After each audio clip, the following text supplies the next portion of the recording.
বৈষম্য বিরোধী ছাত্র আন্দোলন চলাকালে পুলিশের গুলিতে মারা যান শত শত শিক্ষার্থী ও সাধারণ মানুষ।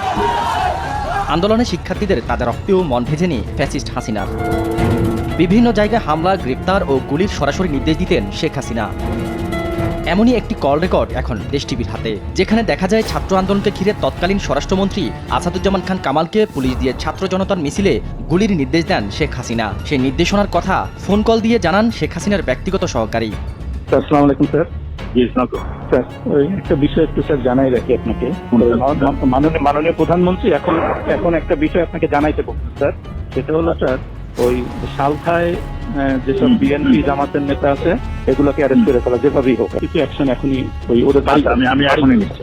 আর পলিটিক্যালি স্যার ওরা যেহেতু করবে আমাদের একই রকম এখন। ওকে, ঠিক আছে। কোনো জায়গায় হামলা হলে সেখানকার বিএনপি জামায়াত নেতাদের বাড়িতে পাল্টা হামলার নির্দেশ দেওয়া হয়।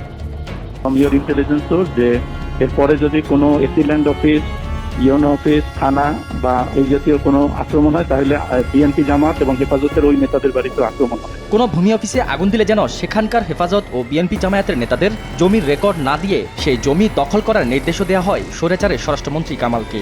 যে সকল ভূমি অফিসে জমির রেজিস্ট্রি দলিলপত্র যেগুলো এই হেফাজত জামাত নষ্ট করবে, একইভাবে তারা কিন্তু ওই তাদের জমি জমা আর পাবে না, জমি জমা হিসাব দলিলপত্র তারা পাবে না বা রেকর্ডপত্র আমরা আর দেবো না।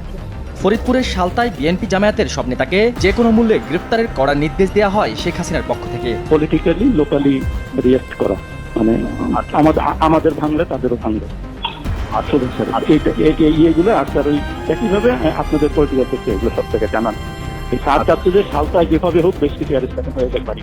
শুধু তাই নয়, কোন মামলায় কাকে গ্রেফতার করবে, কার নামে চার্জশিট তৈরি করবে সেই নির্দেশনাও বিনা বাক্যে মাথা পেতে নেন সাবেক স্বরাষ্ট্রমন্ত্রী কামাল। না, আমি আরেকটা জিনিস ওনার সঙ্গে, আমি কি ওই যে ইসের চার্জশিট আজকে হচ্ছে সাফি হুজুরের যে হত্যা, স্যার এখানে মামুনের সংশ্লিষ্টটা আমরা এটা খুঁজে পাইনি, কিন্তু বাবুনগরীটা পাওয়া গেছে।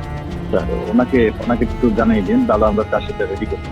ছাত্র জনতার অভ্যুত্থানে ক্ষমতাচ্যুত শেখ হাসিনা পালিয়ে যাওয়ার পর থেকেই আসাদুজ্জামান খান কামাল লোকচক্ষুর আড়ালে। তাকে অচিরেই গ্রেপ্তারের দাবিতে এখন সোচ্চার সারা দেশের সাধারণ মানুষ।